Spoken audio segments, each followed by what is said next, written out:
And अस्सलाम वालेकुम all of you. आज हम डिस्कस करने वाले हैं लीडरशिप मैनेजमेंट का यूनिट 8, जिसमें हम बात करते हैं निगोशिएशन एंड कोलैबोरेशन के। निगोशिएशन किससे कहते हैं और कोलैबोरेशन किसे कहते हैं, उसको हम डिस्कस करेंगे ओवरऑल 8 यूनिट में। ठीक है, ये हमारा बीएसएन 7 सेमेस्टर जो लीडरशिप मैनेजमेंट सब्जेक्ट है उसका 8 यूनिट है, जिसमें हम नेगोशिएशन और कोलैबोरेशन के बारे में डिस्कस करते हैं। तो सबसे पहले अगर हम बात करते हैं कि ना इसके लर्निंग ऑब्जेक्टिव की, तो कौन कौन से हैं उनको हम डिस्कस करेंगे। सबसे पहले define negotiation, explain negotiation skills के कौन कौन से नेगोशिएशन के स्किल्स होते हैं उसको भी एक्सप्लेन करेंगे। उसके अलावा अप्लाई द कोलाब्रेशंस इन नर्सिंग, कि किस तरीके से अप्लाई करती है नर्सिस कोलाब्रेशन को, किस तरीके से अप्लाई करती है। डिस्क्राइब कलेक्शंस एंड ब्रीडिंग्स, ठीक है, कलेक्शन और ब्रीडिंग को किस डिस्क्राइब करेंगे। और उसके अलावा डिफाइन करेंगे कन्फ्लिक्ट को, एक्सप्लेन करेंगे काज एंड टाइप्स ऑफ कन्फ्लिक्ट, कि किन चीज़ों की वजह से काज होता है, कौन कौन से टाइप्स है कन्फ्लिक्ट के। उसके अलावा हम बात करेंगे डिस्क्राइब कन्फ्लिक्ट रिजॉल्व टेक्निक्स कौन कौन सी है, उसको भी हम डिस्कस करेंगे। उसके बाद हम बात करते हैं कि किस तरीके से कन्फ्लिक्ट रिजॉल्व करते हैं, कि उसके कौन कौन से टेक्निक्स होती है रिजॉल्व करने की, तो उसको हम डिस्कस करेंगे। ओवरऑल ये सारे हम लर्निंग ऑब्जेक्टिव है जिनको हम डिस्क्राइब करेंगे, डिस्कस करेंगे अपने इस यूनिट में।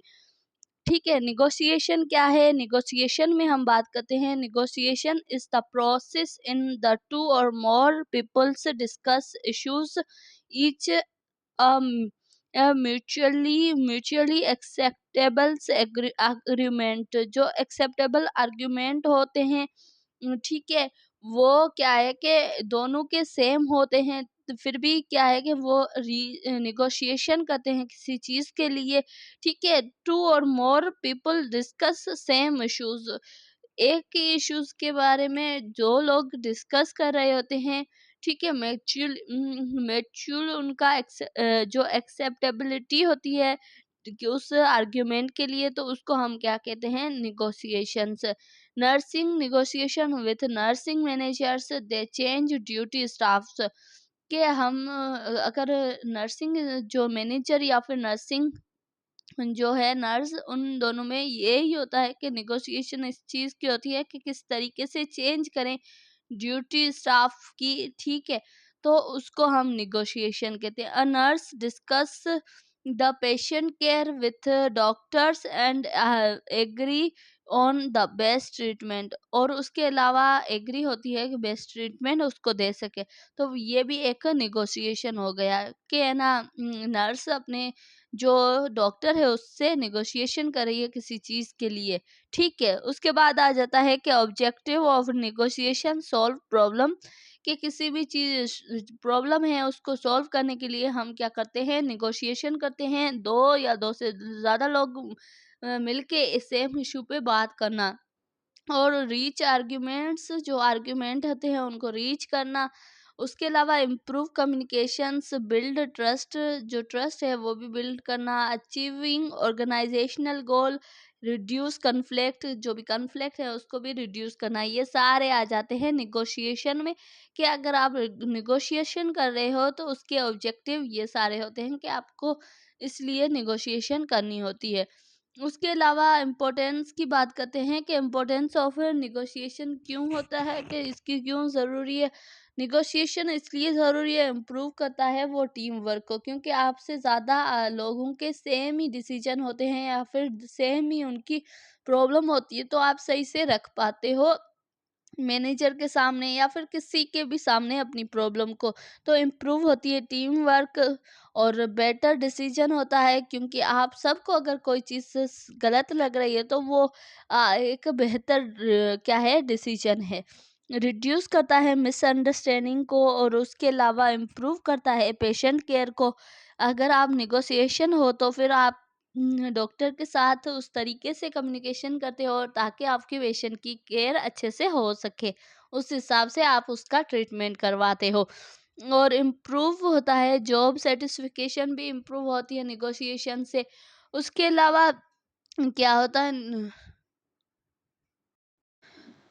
उसके अलावा मेंटेन हेल्थ रिलेशंस कि आप अपने जो भी स्टाफ है या फिर आपके जो भी डॉक्टर्स हैं उनके साथ अपना रिलेशन अच्छा कर सको, आपके पेशेंट के साथ आपका रिलेशंस अच्छा हो, मेंटेन हो। उसके अलावा नेगोशिएशन स्किल मोस्ट इम्पोर्टेंट कौन-कौन सी होती है? Good negotiator should be communication skills उसमें होनी चाहिए, एक्टिव लिसनिंग होनी चाहिए, प्रॉब्लम सॉल्विंग एबिलिटीज़ होनी चाहिए, क्रिटिकल थिंकिंग होनी चाहिए, इमोशनली कंट्रोल होना चाहिए, कॉन्फिडेंस होना चाहिए, respect to other, decision making skills या फिर पेशेंट केयर, ये सारी चीज़ें या फिर पेशेंस होने चाहिए उसमें।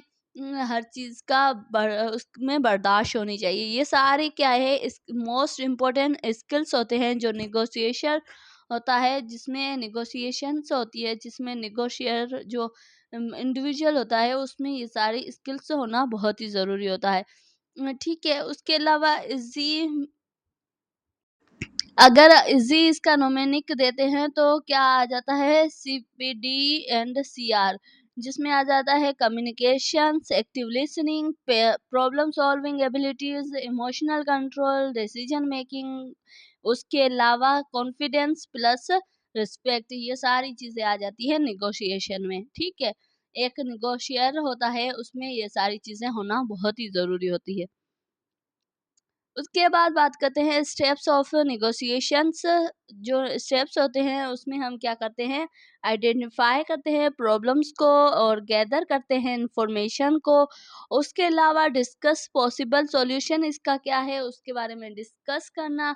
उसके अलावा हम रीच टू द आर्ग्यूमेंट, हम किस कोई भी आर्ग्यूमेंट हमें मिला है उसको हम किस तरीके से रीच कर रहे हैं। तो ये सारे स्टेप्स होते हैं निगोशिएशन के। उसके अलावा इम्प्लीमेंटेट द डिसीजन, कि हम अपने डिसीजन को किस तरीके से अप्लाई कर रहे हैं, इम्प्लीमेंट कर रहे हैं। इवोलेट आउटकम, कि हम जो भी काम कर रहे हैं उसका आउटकम क्या निकलेगा, उसको इवोलेट किस तरीके से करते हैं वो भी हम इसमें डिस्कस करते हैं स्टेप्स ऑफ निगोशिएशन में। उसके अलावा टाइप्स ऑफ निगोशिएशन में हम बात करते हैं कि कौन कौन से टाइप्स होते हैं निगोशिएशन के। तो सबसे पहले क्या है कि descriptive negotiations, win and loss, ठीक है। और उसके अलावा integrative integrative negotiations, win and win and best for the health care settings, ये दो टाइप्स होते हैं निगोशिएशन के। उसके बाद हम बात करते हैं कि ना जो टाइप्स ऑफ नेगोशिएशन होता है, डिस्क्रिप्टिव नेगोशिएशन में क्या होता है, विन या फिर लॉस, जिसमें आ जाता है one party against more than others, एक पार्टी जो अगेंस्ट होती है एक से ज्यादा लोगों के, तो उसको हम क्या कहेंगे, डिस्क्रिप्टिव नेगोशिएशन। ठीक है, उसके अलावा हम बात करते हैं इंटीग्रेटिव नेगोशिएशन में क्या होता है, win and win, both parties work together and find solutions that benefit and everyone, दोनों के लिए क्या है कि बेनिफिट हो, तो वो हम क्या कहते हैं, इंग्रेटिव निगोशिएशंस। ठीक है, तो उसमें आ जाता है कि best for the health care setting, वो बेस्ट होता है हेल्थ केयर सेटिंग के लिए। ठीक है, तो उसके बाद हम डिस्कस करने वाले हैं यहाँ पे दो टाइप्स ऑफ नेगोशिएशन को हमने डिस्कस किया है। उसके बाद हम बात करते हैं कोलाब्रेशन की, कि कोलाब्रेशन हम किसे कहते हैं। तो collaboration means work together with others health care professionals to achieving common goals, जो दो से ज़्यादा हेल्थ केयर प्रोफेशंस होते हैं उनके सेम गोल। कोलाब्रेशन में हम बात करते हैं collaborations news worker together with others health care professional achieving common goals, कि उनके साथ सेम गोल अगर अचीव करने होते हैं तो सेम अगर लोग मिलके वो काम कर रहे होते हैं तो उसको हम उसमें आ जाते हैं कि ना आप अचीव कर रहे हो कोई भी कॉमन गोल्स, तो उसमें क्या है कि आपका हेल्थ केयर और आपका प्रोफेशंस, ठीक है, उसमें क्या है कि आप लोगों के साथ मिल के काम करना होता है किसी भी गोल को अचीव करने के लिए। Members of the health care teams for example doctor, nurse, pharmacies and physiotherapist, library techniques जो भी होते हैं वो, उसके अलावा डाइटेशियंस एंड सोशल वर्कर, इन सबको मिला के आप क्या कर सकते हैं, आप कोलैबोरेट करके किसी भी काम को अच्छे तरीके से कर सकते हैं। उसके अलावा हम बात करते हैं इम्पोर्टेंस ऑफ कोलैबोरेशन कि कोलैबोरेशन की क्या इम्पोर्टेंस है, उसको हम डिस्कस करते हैं। तो बेटर पेशेंट केयर, कोलैबोरेशन के थ्रू हम पेशेंट की बेटर केयर कर सकते हैं। बेटर कम्युनिकेशंस कि अगर हम कोलैबोरेट कर रहे हैं तो अच्छी कम्युनिकेशन होगी, इम्प्रूव टीम वर्क होगा, फ्यूवर्स मेडिकल एरर्स कम होगी, और उसके अलावा इंक्रीज पेशेंट सेफ्टी बढ़ेगी क्योंकि हम कोलैबोरेट कर रहे होते हैं अपने सारे स्टाफ के साथ। बेटर डिसीजन मेकिंग होगी कि हम पेशेंट के लिए एक अच्छा डिसीजन लेंगे, और हायर पेशेंट सेटिस्फिकेशंस भी अच्छी होगी ताकि हम पेशेंट के लिए एक इतना अच्छा काम कर रहे हो तो पेशेंट खुद भी सेटिस्फाई होता है। तो ये सारी इम्पोर्टेंस होती है कोलैबोरेशन की, ठीक है। उसके बाद हम बात करते हैं प्रिंसिपल ऑफ कोलैबोरेशंस। कोलैबोरेशन जब भी होते हैं इसके मेन प्रिंसिपल ये होते हैं कि आप रिस्पेक्ट कर रहे हो, ट्रस्ट है, आप किसी के ऊपर ट्रस्ट कर रहे हो, अपनी टीम के ऊपर वो आप पे ट्रस्ट कर रही है, तो आपकी कोलैबोरेशन अच्छी होगी। आप एक दूसरे की रिस्पेक्ट कर रहे हो तो भी आपकी कोलैबोरेशन अच्छी होगी। शेयर गोल, आप एक दूसरे के साथ गोल शेयर कर रहे हो तो भी आपकी क्या है कि कोलैबोरेशन अच्छी होगी। उसके साथ इफेक्टिव कम्युनिकेशन, अकाउंटेबिलिटी आपके पास होगी, इफेक्टिव कम्युनिकेशन होगी, टीम वर्क होगा या फिर कोऑपरेशन होगी। तो ये सारी मिलके आप के जो प्रिंसिपल्स हैं ये कोलैबोरेशन के हैं कि ये आप अच्छे कोऑपरेटर हो, आपके पास टीम वर्क है, आप अकाउंटेबिलिटी आपके पास है किसी भी काम की, उसके अलावा इफेक्टिव कम्युनिकेशन है, से शेयर गोल है, रिस्पेक्ट है और ट्रस्ट है, तो फिर आप एक अच्छे तरीके से कोलैबोरेट कर सकते हो अपने लोगों के साथ। उसके अलावा barrier to collaboration, poor communication, lack of trust and personality difference हो, लैक ऑफ ट्रस्ट हो या फिर पुअर कम्युनिकेशन हो, रोल ऑफ कन्फ्यूजन्स एंड उसके अलावा heavy workload, lack of cooperation. तो ये सारे बैरियर्स होते हैं कोलैबोरेशन के, आप लोगों के साथ मिलके काम नहीं कर पाओगे जब ये सारी चीज़ें हो, पुअर कम्युनिकेशन हो, लैक ऑफ ट्रस्ट हो, पर्सनालिटी डिफरेंस हो, रोल ऑफ कन्फ्यूजन हो या फिर हैवी वर्कलोड हो, लैक ऑफ कोऑपरेशन हो, तो आप नहीं कर पाओगे। उसके बाद हम बात करते हैं कलेक्टिव ब्रिजिंग कौन कौन से होते हैं उसके बारे में। उसके बाद बात करते हैं कलेक्टिव ब्रिंगिंग्स, जिसमें आ जाता है is a process which employ usually through the unique the presentative negotiation with employers and regarding employment condition, जो भी एम्प्लॉयमेंट कंडीशंस होती है उसके रिगार्डिंग उनसे बात की जाती है किसी भी टॉपिक के लिए, चाहे वो आपकी सैलरी हो या फिर किसी भी काम के लिए उनके साथ नेगोशिएशन करते हैं, तो उसको हम क्या कहते हैं, कलेक्टिव ब्रीजिंग्स, ठीक है। जिसमें आ जाता है सैलरी या फिर working house horses horse and उसके अलावा leaves and promotions, job security, working conditions या फिर एम्प्लॉयमेंट बेनिफिट्स। तो ये सारी चीज़ें आ जाती है आपकी कलेक्टिव ब्रिजिंग में कि आपके पास अगर सैलरी के लिए आप बात कर रहे हो, वर्क आवर्स के लिए बात कर रहे हो, लीव्स के लिए बात कर रहे हो या फिर प्रमोशन के लिए बात कर रहे हो, जॉब सिक्योरिटी के लिए बात कर रहे हो, तो ये सारे कलेक्टिव ब्रिजेस में आ जाती है। उसके बाद हम बात करते हैं इम्पोर्टेंस क्या है इसकी। तो इम्पोर्टेंस यही है, प्रोटेक्ट एम्प्लॉय राइट्स के, उनके राइट्स को इम्पोर्टेंट प्रोटेक्ट करती है। उसके अलावा इम्प्रूव सैलरी, आप जो भी है ना वहाँ की जितनी आपकी सैलरी है उसको इम्प्रूव करने में हेल्प करती है। इम्प्रूव वर्क कंडीशंस जो है उसको इम्प्रूव करने में हेल्प करती है। रिड्यूस वर्क प्लेस कन्फ्लिक्ट जो भी होते हैं उनको रिड्यूस करने में हेल्प करती है। इंक्रीज जॉब सेटिस्फिकेशन को इंक्रीज करने में हेल्प करती है। तो ये सारी इम्पोर्टेंस होती है आपकी जो कलेक्टिव ब्रिजिंग के, ठीक है, कि आपकी क्यों काम आती है, तो इसलिए काम आती है। ठीक है, उसके अलावा हम बात करते हैं कन्फ्लिक्ट रिसोल्यूशंस एंड मैनेजमेंट, कि कन्फ्लिक्ट को किस तरीके से रिसोल्यूट करते हैं, उसको सॉल्व करते हैं। तो कन्फ्लिक्ट इज अ डिसआर्ग्यूमेंट्स और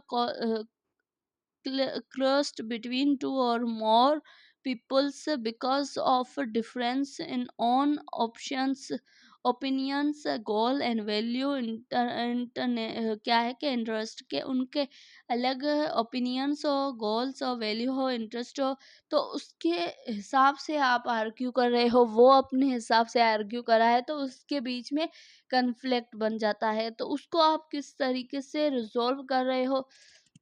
Positive aspect of the conflict is the encourage creativity, वो encourage करता है क्रिएटिविटी को, improve करता है प्रॉब्लम सॉल्विंग को, प्रमोट करता है कम्युनिकेशन को, लीड टू पॉजिटिव चेंज, कि किस तरीके से आप लीड कर रहे हो पॉजिटिवली, क्या चेंजेस आई है उसमें। और उसके अलावा इम्प्रूव टीम वर्क आफ्टर रिसोल्यूशंस, कि आप टीम वर्क करते हो आफ्टर रिसोल्यूशन के बाद, कि आपका टीम वर्क भी इम्प्रूव होता है। तो कॉन्फ्लिक्ट एक डिसआर्ग्यूमेंट है, कि दो लोगों का डिसआर्ग्यू होना एक चीज़ के लिए, तो फिर उसके बाद जो भी है उसके पॉजिटिव एक्सपेक्ट होते हैं ना, वो यही होता है, increase creativity, improve problem solvings, promote communication, lead to positive changes, improve team after resolution, से जो रिजोल्यूशन के बाद टीम का अच्छा होना, ये सारी चीज़ें आ जाती है।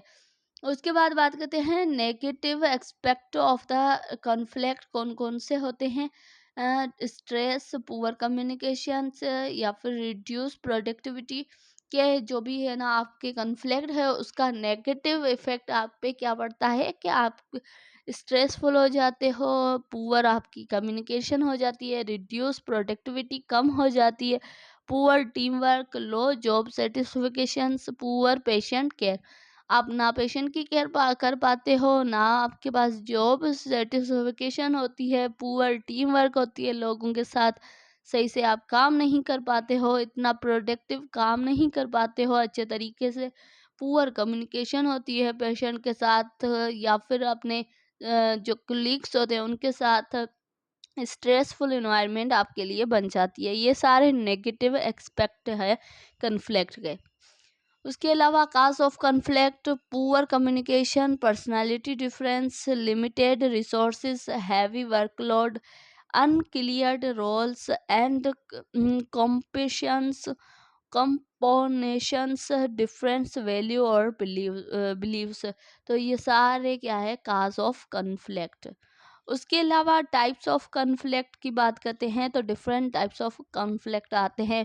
इंटरपर्सनल कन्फ्लिक्ट आ जाता है इसका एग्जांपल, उसके अलावा इंट्रा ग्रुप कन्फ्लिक्ट आ जाता है, इंटर ग्रुप कॉन्फ्लिक्ट आ जाता है, और उसके अलावा इंटरपर्सनल कॉन्फ्लिक्ट आ जाता है। ठीक है, इंटरपर्सनल कॉन्फ्लिक्ट में और इंट्रापर्सनल कॉन्फ्लिक्ट में क्या different. Intrapersonal conflict, conflict with in own person, one person, एक पर्सन के साथ कॉन्फ्लिक्ट होता है, तो उसको इंट्रापर्सनल कॉन्फ्लिक्ट कहते हैं। यानी example, the nurse is unsure whether there continues a higher steady and acceptable jobs, कि उसको ज़्यादा से ज़्यादा वो क्या करती है, स्टडी करती है वो एक अच्छी जॉब के लिए। तो ये क्या है कि वन पर्सन पे कॉन्फ्लिक्ट होता है, तो उसको इंट्रापर्सनल कॉन्फ्लिक्ट कहते हैं। Interpersonal conflict between two peoples, दो लोगों के बीच में कॉन्फ्लिक्ट होता है, तो उसको इंटरपर्सनल कॉन्फ्लिक्ट कहते हैं, जिसमें आ जाता है नर्सिस डिग्री अबाउट पेशेंट के, डिसएग्री अबाउट पेशेंट, दो नर्सिस होते हैं वो डिसएग्री आपस में हो जाते हैं पेशेंट की केयर के लिए, तो वो एक कॉन्फ्लिक्ट बनता है, इंटरपर्सनल कॉन्फ्लिक्ट। उसके बाद बात करते हैं हम जिसमें थर्ड हमारे पास है यहाँ पे कि हमने 2 इसमें डिस्कस कर लिए कि इंटरपर्सनल कॉन्फ्लिक्ट क्या होता है, इंट्रापर्सनल। इंटरपर्सनल में यही होता है कि आप 2 लोगों के साथ कॉन्फ्लिक्ट आपका हो रहा है। उसके अलावा इंट्रापर्सनल में सिर्फ यही है कि आपके साथ कॉन्फ्लिक्ट हो रहा है कि आपको अपने कंटिन्यूस हायर स्टडी के बाद एक्सेप्टेबल जॉब नहीं मिलती है, तब आपके खुद के साथ जो कॉन्फ्लिक्ट होता है उसको हम इंट्रापर्सनल कॉन्फ्लिक्ट कहते हैं। उसके बाद हम बात करते हैं इंट्रा ग्रुप कॉन्फ्लिक्ट में आ जाता है कि लोग जो आप इंट्रा ग्रुप में आ जाता है conflict with in same team and department. Same team के साथ और डिपार्टमेंट के साथ कॉन्फ्लिक्ट हो तो वो क्या है, इंट्रा ग्रुप कॉन्फ्लिक्ट। उसके बाद है nurses they in war nurse in one wards they are duty assessment. एक ही वार्ड में दो नर्स अगर ड्यूटी असाइनमेंट करे वहाँ पे एग्री नहीं है तो वो ग्रुप कॉन्फ्लिक्ट में आ जाता है। उसके अलावा इंटर ग्रुप कॉन्फ्लिक्ट में आ जाता है। इंट्रा ग्रुप कॉन्फ्लिक्ट में बिटवीन 2 और मोर डिफरेंट डिपार्टमेंट। वहाँ पे एक ही डिपार्टमेंट था, यहाँ पे एक से ज़्यादा डिपार्टमेंट है। वहाँ पे अगर nurses and pharmacy department they argue for the medical details, वो आर्ग्यू कर रहे हैं तो उसको हम क्या कहेंगे, इंटर ग्रुप कॉन्फ्लिक्ट। ठीक है, यहाँ पे ये सारी चीज़ें आ जाती है। उसके बाद हम बात करते हैं यहाँ पे can conflict resolution technique most important कौन कौन सी होती है।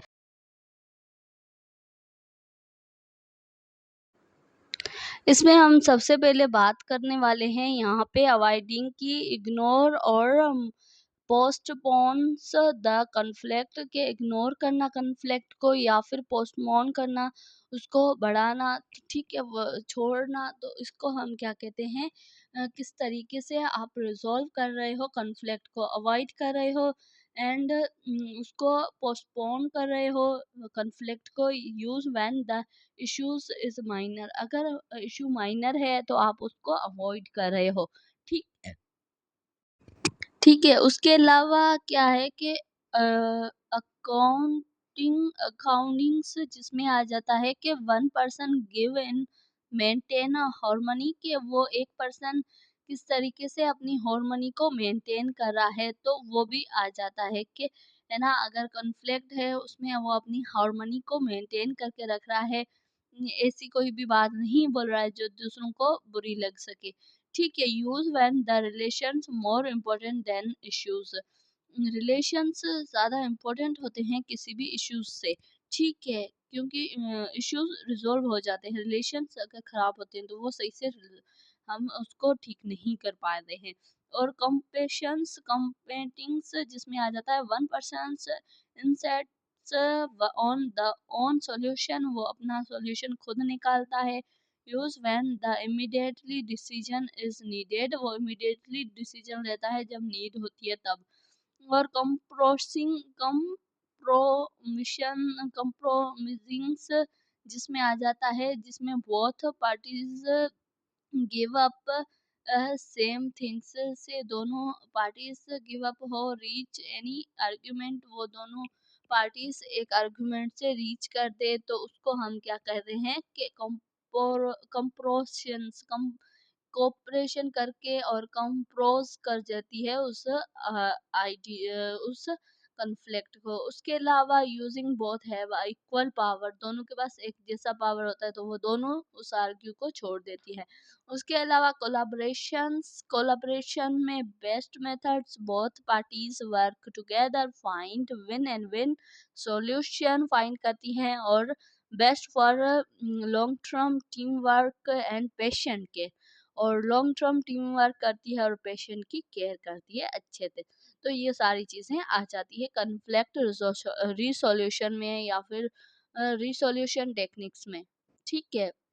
उसके अलावा स्टेप्स ऑफ कॉन्फ्लिक्ट रिसोल्यूशन के, identify the conflict, listen to any everyone involvement, के आपके पास आइडेंटिफाई करो कि किस तरीके से आपको कॉन्फ्लिक्ट को रिजॉल्व करना है, लिसन करो सबको, सबकी इन्वॉल्वमेंट होना बहुत ही ज़रूरी होता है। उसके अलावा फाइंड द रूट काज के आप उसके रूट काज को फाइंड करो एंड डिस्कस पॉसिबल सॉल्यूशन। आप डिस्कस करो एक पॉसिबल सॉल्यूशन उसके अकॉर्डिंग। उसके अलावा argue on the best solution, argue करो कि इनमें से बेस्ट सॉल्यूशन कौन सा है आपके लिए, और इम्प्लीमेंटेड द सॉल्यूशन, सॉल्यूशन को इम्प्लीमेंट करो। उसके अलावा एवोलेट द रिजल्ट, जो आपको रिजल्ट मिली है उसको एवोलेट करो। तो ये सारे स्टेप्स होते हैं कॉन्फ्लिक्ट रिसोल्यूशन के, ठीक है।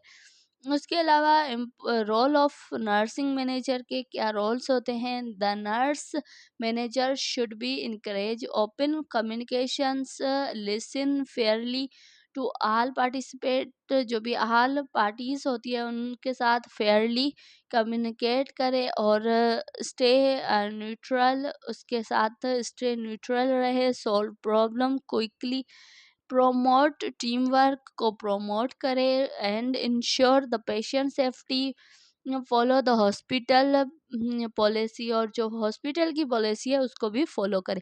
ये सारी चीज़ें होती है नर्सिस मैनेजर में, ठीक है। उसके अलावा हम बात करते हैं क्लिनिकल एग्जाम्पल की। सॉल्यूशन टू नर्स रिक्वेस्ट है live on the same day but the only one can be grades, तो उसमें से हमें किसी भी एक को देनी होती है। तो हम किस तरीके से करते हैं। The action the nurse manager listen to both and review the staff needings and reachings fair argument को रीच करे, and this documentary they are demonstrated negotiations collaboration and conflict solution। उससे negotiation करे, collaborate करे और conflict को solution करे। जिसका conflict जिस हिसाब से होगा उस हिसाब से उसका conflict solute करे, ठीक है। टीम टर्म्स जिसमें आ जाते हैं कि है ना, negotiations में आ जाती है कि discuss the reaching mutually acceptable argument, दोनों के एक्सेप्टेबल आर्ग्यूमेंट हो, तो दो लोग हैं चाहे दो टीम्स है, तो उसको वो सेम बात पे अगर वो आर्ग्यू करे हैं तो उसको हम क्या कहते हैं, negotiation. Collaboration work together achieving common goal, दो लोग या टीम वर्क है एक ही गोल पे अचीव करने के लिए है, तो उसको हम क्या कहेंगे, कोलाब्रेशन। कलेक्टिव ब्रिज मीन्स के negotiation between employ and employers about work condition, जो भी है उसके हिसाब से नेगोशिएशन करते हैं, एक दूसरे से मिल के काम करते हैं, तो उसको हम कलेक्टिव ब्रिज कहते हैं।